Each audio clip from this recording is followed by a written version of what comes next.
મોડાસાના Meghraj road પર આવેલા કુમકુમ party plot ખાતે આમ આદમી પાર્ટી દ્વારા ખેડૂત પશુપાલક મહાપંચાયતનું ભવ્ય આયોજન કરવામાં આવ્યું। મોડાસાના મેઘરજ રોડ પર આવેલા કુમકુમ પાર્ટી પ્લોટ ખાતે આમ આદમી પાર્ટી દ્વારા ખેડૂત પશુપાલક મહાપંચાયતનું ભવ્ય આયોજન કરવામાં આવ્યું।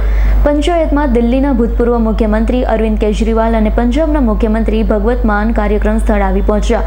કાર્યક્રમ સ્થળે હેલીપેડ પર ચુસ્ત પોલીસ બંદોબસ્ત ગોઠવી સુરક્ષા વ્યવસ્થા સુનિશ્ચિત કરવામાં આવી। કયા મુદ્દાઓને લઈ આ પંચાયતનું આયોજન કરવામાં આવ્યું છે, માંગણીને સંતોષાય તો આગામી દિવસોમાં રણનીતિ શું રહેશે?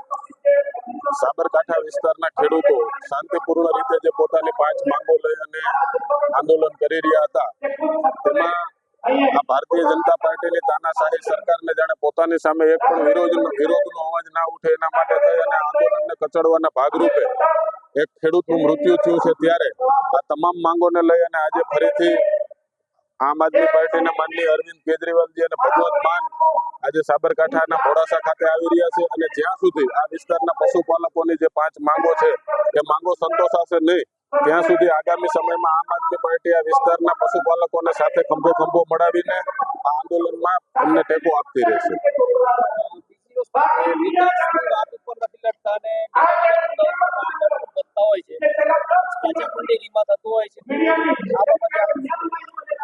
આ વિસ્તારમાં સાબર ડેરીની વાત કરીએ તો સાબર ડેરીના મેનેજમેન્ટે પોતાના મળતિયાઓને લાખો કરોડો રૂપિયાનો લાભ કરાવવા માટે આ વિસ્તારની જનતા જાણે છે કે આજે કરોડો રૂપિયાની ગાડીમાં એક 20 વર્ષમાં ફરતા થઈ ગયા, તો સાબર ડેરીના પશુપાલકોના હકના પૈસેથી ભારતીય જનતા પાર્ટીના કાર્યકરોને એમના નેતાઓ છે એ મોજ ઉડાવી રહ્યા છે।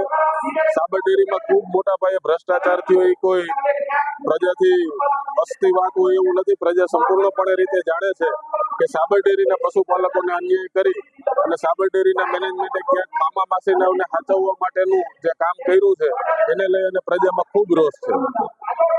Bureau report S9 news Modasa. અમારી તમામ માહિતીથી અપડેટ રહેવા માટે જોડાયેલા રહો S9 ન્યૂઝ સાથે।